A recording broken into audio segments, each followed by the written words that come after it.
Halo, bertemu kembali dengan Hadi Susilo Arifin pada mata kuliah Politik Pertanian FPA 401.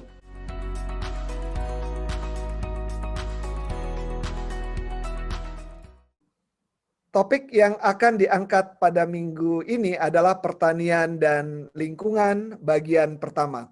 Adapun dosen tim pada minggu ini ada 8 orang yang terlihat di layar ini. Mahasiswa yang saya cintai, tujuan instruksional khusus pada kali ini memberikan pemahaman umum mahasiswa tentang hubungan dimensi sosial, ekonomi, dan biofisik lingkungan. Yang kedua adalah bagaimana membangun sikap kritis, berpikir holistik dan konseptual mahasiswa dalam menyikapi isu dan kebijakan pembangunan pertanian. Adapun kemampuan yang diharapkan bahwa mahasiswa diharapkan dapat menjelaskan, mengkaji, dan mengekspos dan mengeksplor. Yang pertama adalah agroekosistem dan pengaruh lingkungan terhadap produktivitas dan sustainabilitas. Yang kedua, jasa ekosistem. Yang ketiga, dampak pembangunan pertanian terhadap lingkungan. Yang keempat, perubahan iklim, adaptasi, mitigasi pertanian. Dan yang kelima adalah pengetahuan tradisional dan kearifan lokal.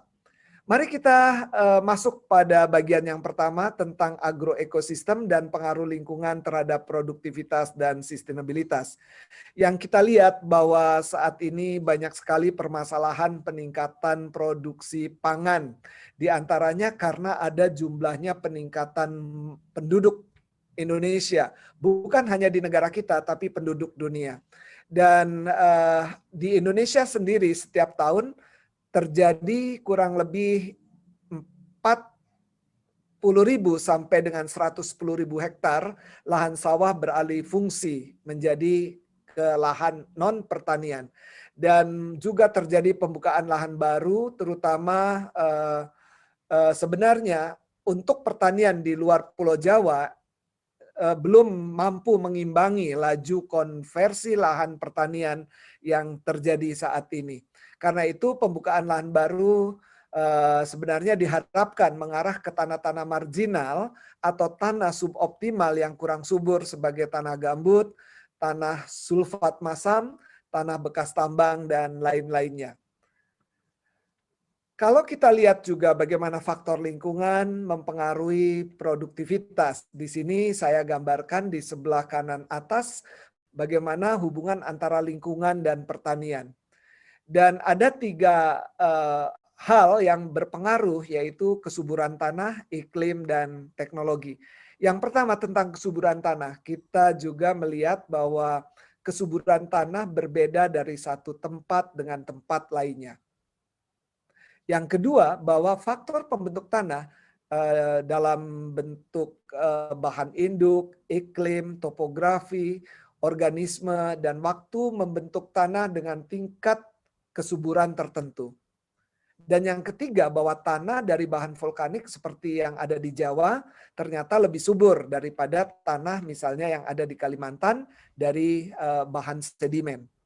Dan juga tanah yang subur menyediakan cukup banyak unsur hara makro, yaitu NPK, Ca, Mg, dan S, dan juga hara mikro, yaitu Fe, Cu, Zn, Mn, B, dan Mo.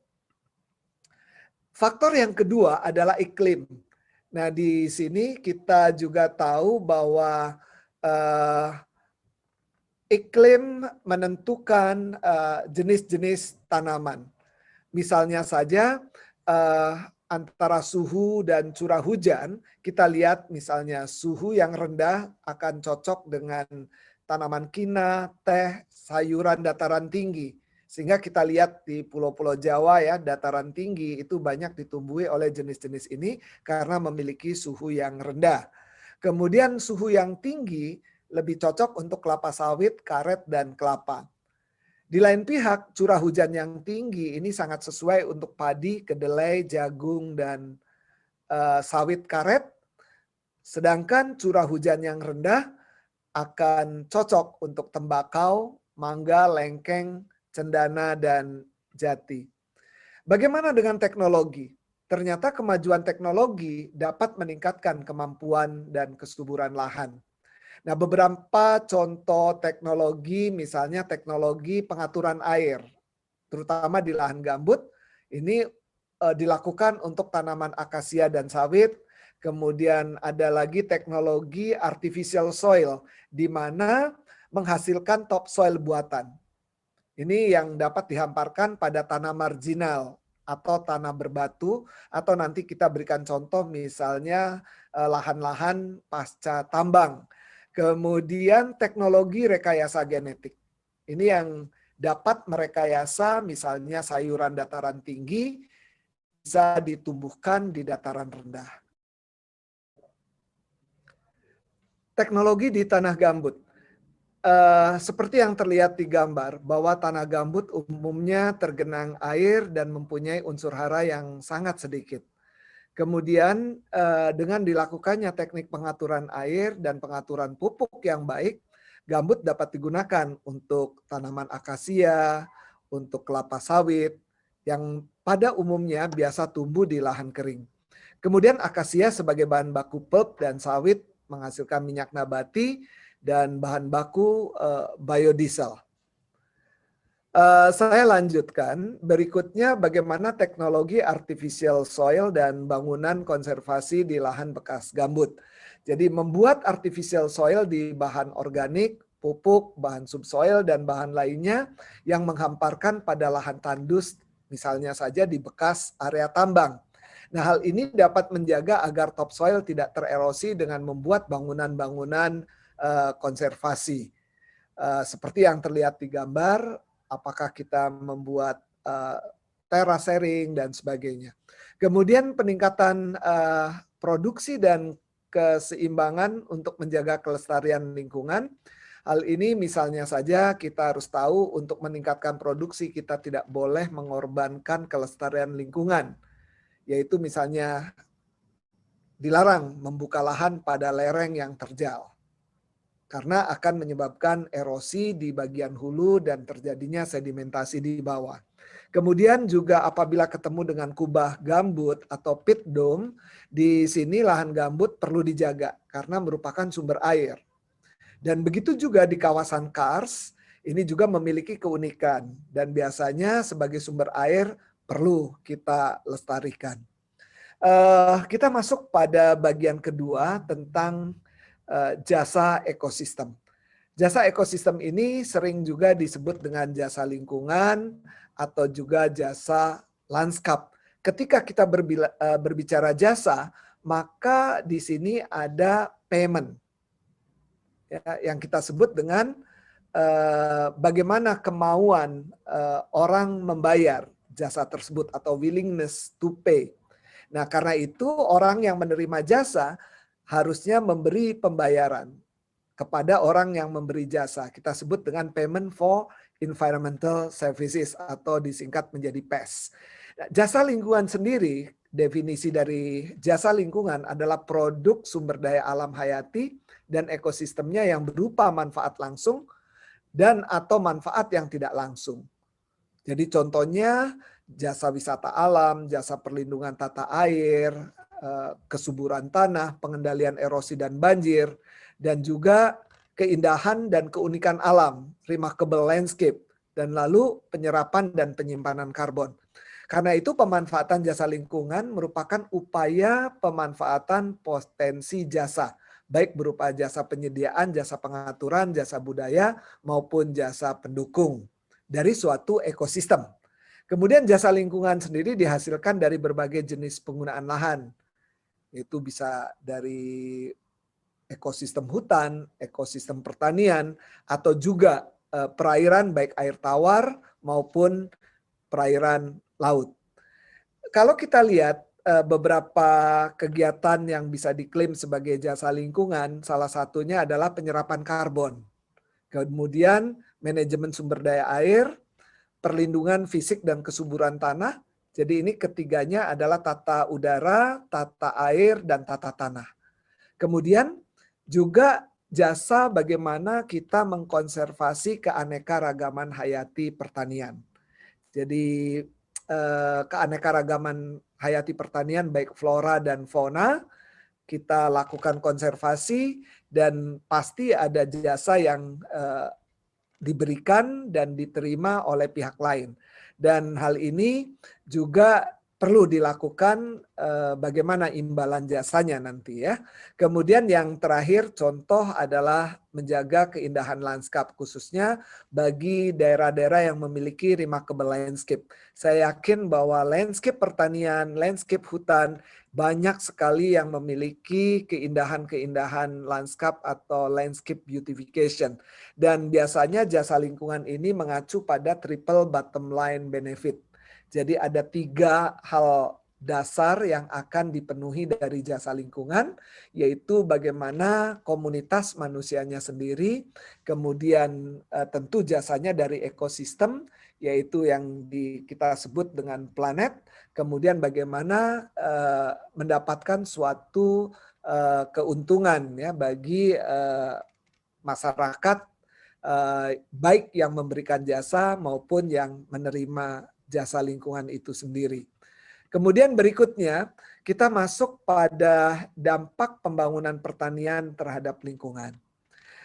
Dampak ini terhadap lingkungan, baik lingkungan fisik maupun lingkungan biologi. Jadi salah satu contohnya perubahan tata guna lahan. Terjadinya deforestation, kemudian misalnya saja perubahan dari hutan menjadi perkebunan, kelapa sawit. Ya.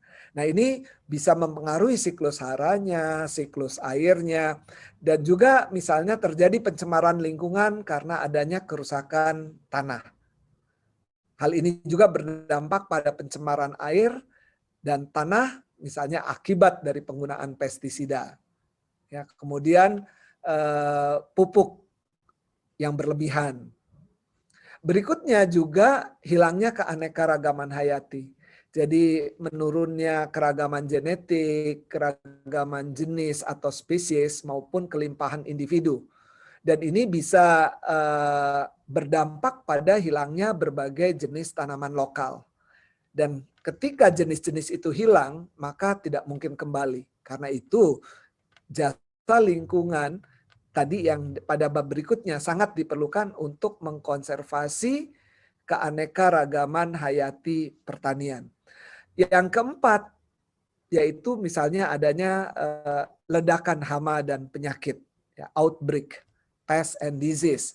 Nah ini bisa terjadi misalnya contohnya adanya serangan hama wereng akibat intensifnya penanaman padi dan penggunaan pestisida, misalnya tanpa jeda, tanpa bera, terus-menerus, sehingga suatu saat bisa terjadi ledakan hama atau penyakit.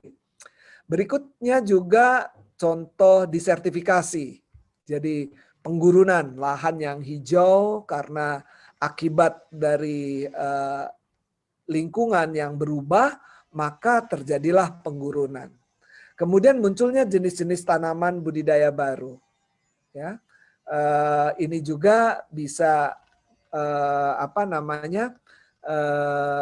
dalam hal tertentu akan berdampak positif, tapi juga dampak lingkungan ini bisa negatif. Nah, dalam hal ini ketika kita bisa menanam jenis-jenis baru yang tadinya tidak ada, lalu bisa karena ada perubahan lingkungan setempat. Dan terakhir misalnya dampak dari tanaman transgenik. Jadi di sini ada horizontal gene transfer, ya, dari jagung transgenik ke non transgenik, dan ini juga kita bisa bicarakan dalam hal-hal yang lebih spesifik. Dari slide ini saya ingin memperlihatkan bagaimana dampak pertanian terhadap lingkungan, sosial, budaya, dan ekonomi. Yang pertama misalnya terjadi perubahan sosial budaya akibat perubahan sistem pangan dari pertanian subsisten ke pertanian bisnis yang mengutamakan profit, yaitu misalnya dengan praktek agroekosistem kemudian menuju ke praktek-praktek modern yang lebih ke monokultur.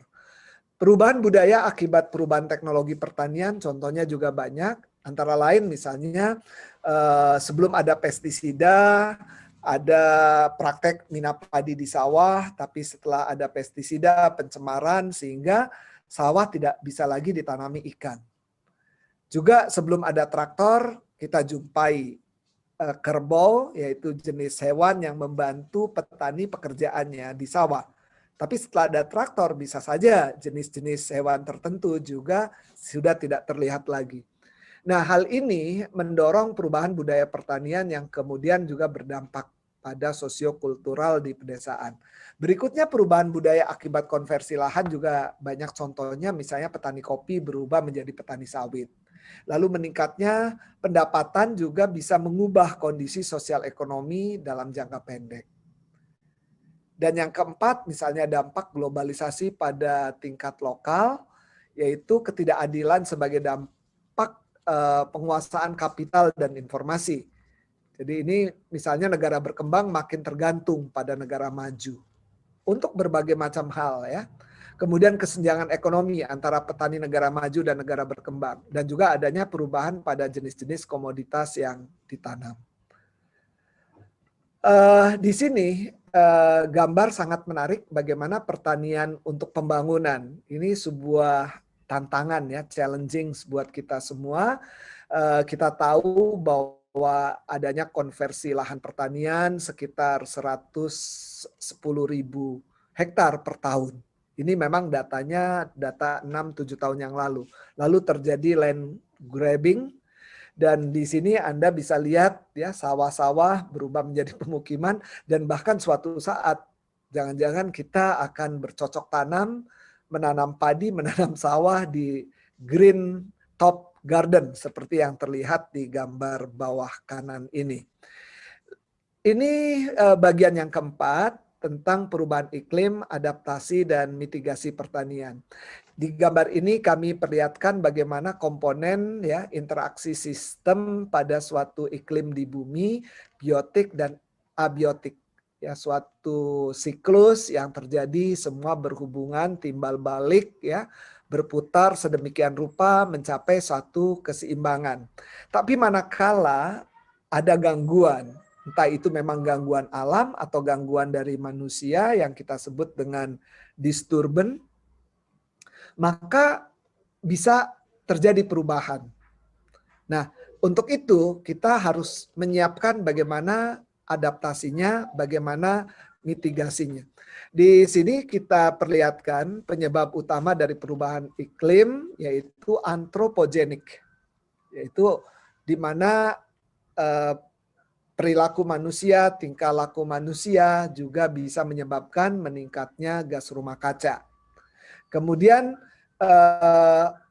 terjadilah pemanasan global, dan ini memberikan dampak misalnya peningkatan suhu udara, peningkatan frekuensi kejadian iklim ekstrim seperti El Nino dan La Nina, ya, musim panas yang berkepanjangan atau musim hujan yang berlebihan sehingga terjadi banjir. Lalu perubahan dan menentukan pola curah hujan dan musim. Peningkatan permukaan air laut ya, sehingga meningkatkan juga frekuensi dan ketinggian pasang naik atau kita sebut dengan ROM. Nah, pertanian sering dicitrakan sebagai salah satu penyebab perubahan iklim. Kenapa? Yang pertama, driver utama deforestasi dan pembukaan lahan gambut. Yang kedua, degradasi lahan. Yang ketiga, adanya kebakaran lahan gambut akibat pembukaan lahan.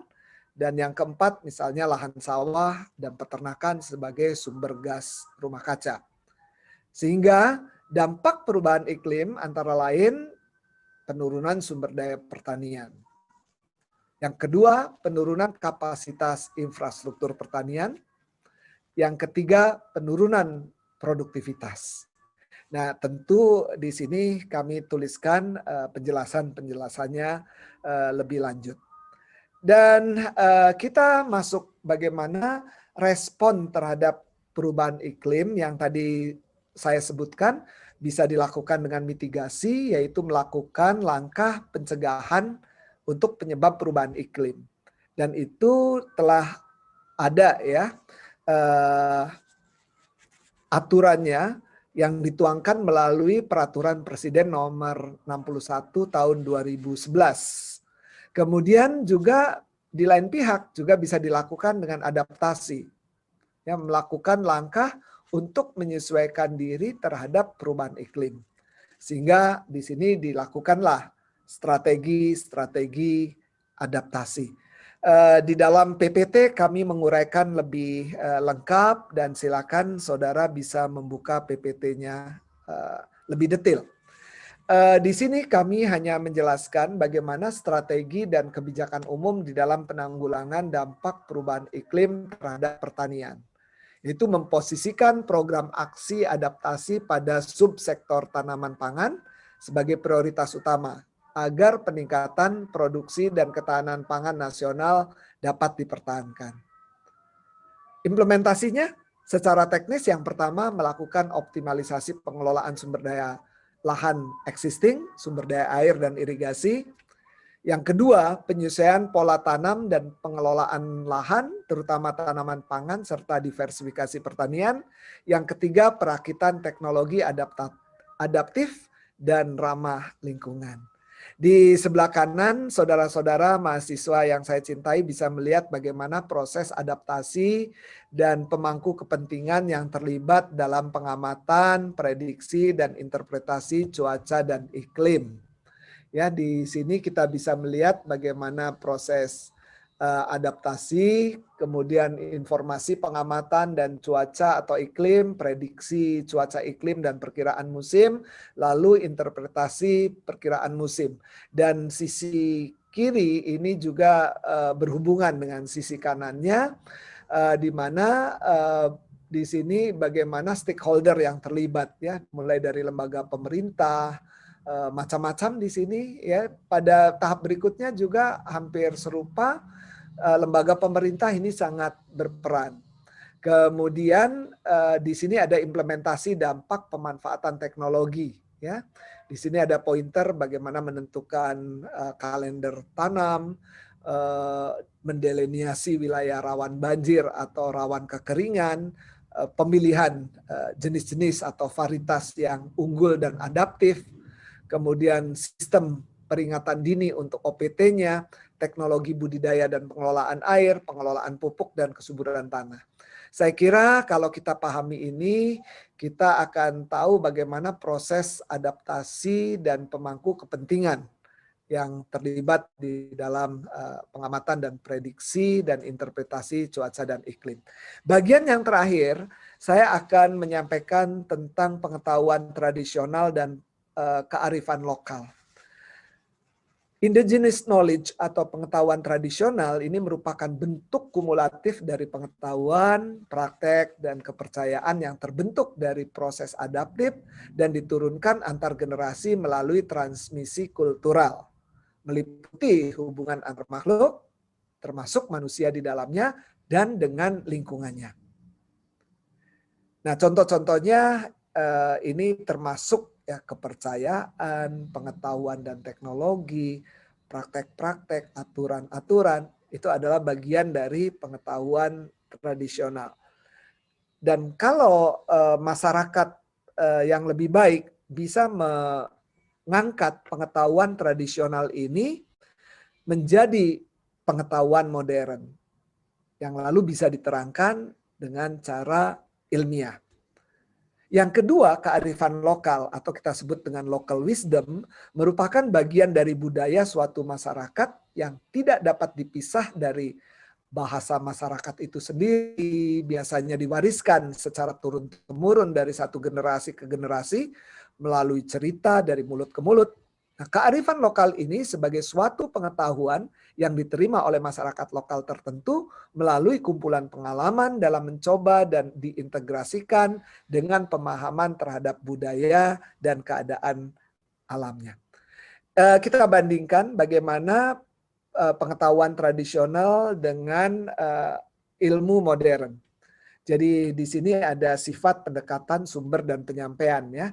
Kalau indigenous knowledge atau pengetahuan tradisional dia precise, kemudian sifatnya lokal, Tapi kalau pengetahuan modern atau ilmu modern lebih general. Pendekatan untuk indigenous knowledge bersifat holistik, sementara di modern science adalah reduksionis. Kalau dilihat dari sumbernya, indigenous knowledge ini dari masyarakat, modern science dari universitas. Dan dalam penyampaiannya bisa melalui tutur, bisa melalui transmisi kultural untuk pengetahuan tradisional, sementara untuk ilmu-ilmu modern biasanya disampaikan melalui sekolah dan universitas. Nah, ini contoh-contoh pengetahuan lokal atau indigenous knowledge. Jadi misalnya kita tahu ya bagaimana manajemen air di Bali yang disebut dengan sistem subak. Kemudian ada Pranata Mangsa atau Pronoto Mongso, itu di petani Jawa. Mereka memiliki kalender musim. Jadi kapan saat bertanam, kapan saat bahkan mulai dari membuka lahan, bertanam sampai waktu panen, mereka memiliki ya Pranata Mangsa atau Pronoto Mongso ini. Lalu jenis tanaman yang dibudidayakan juga, kenapa mereka menanam kacang tunggak ya, kenapa ada jenis-jenis padi huma, lalu ada kepercayaan yang terkait dengan sumber air pada berbagai komunitas, penggunaan tanaman obat dan khasiatnya untuk daerah-daerah tertentu. Ini banyak sekali informasi-informasi yang didasarkan pada pengetahuan tradisional. Sementara peran dari pengetahuan tradisional ini biasanya merupakan komponen penting dalam pertanian tradisional dan mekanisme adaptasi pertanian terhadap lingkungan sehingga bertahan beratus-ratus tahun karena diturunkan ya. Dan mereka mempercayai dan melakukannya dengan baik mengikuti aturan-aturan yang berlaku di tempatnya masing-masing.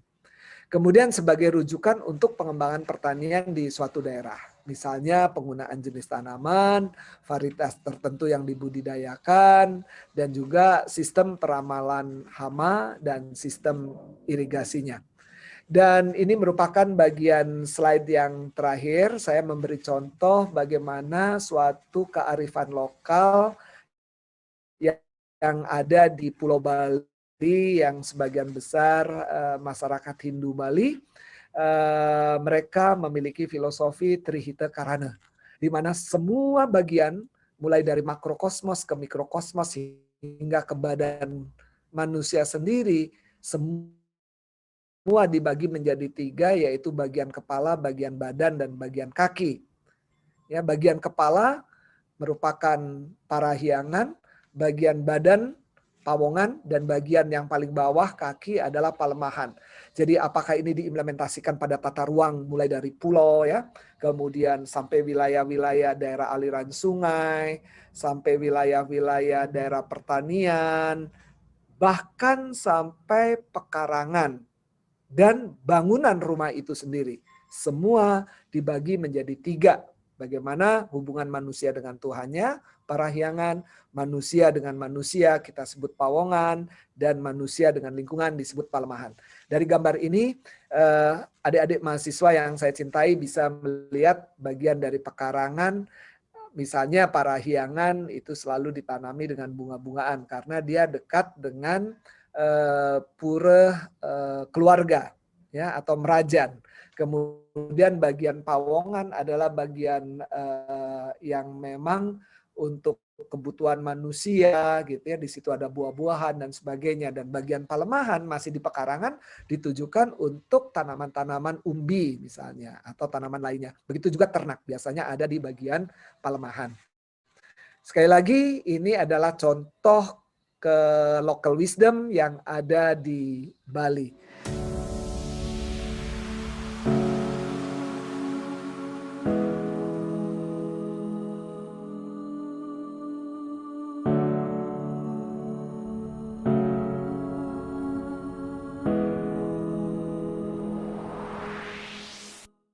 Kita akan berjumpa lagi pada minggu ke-7.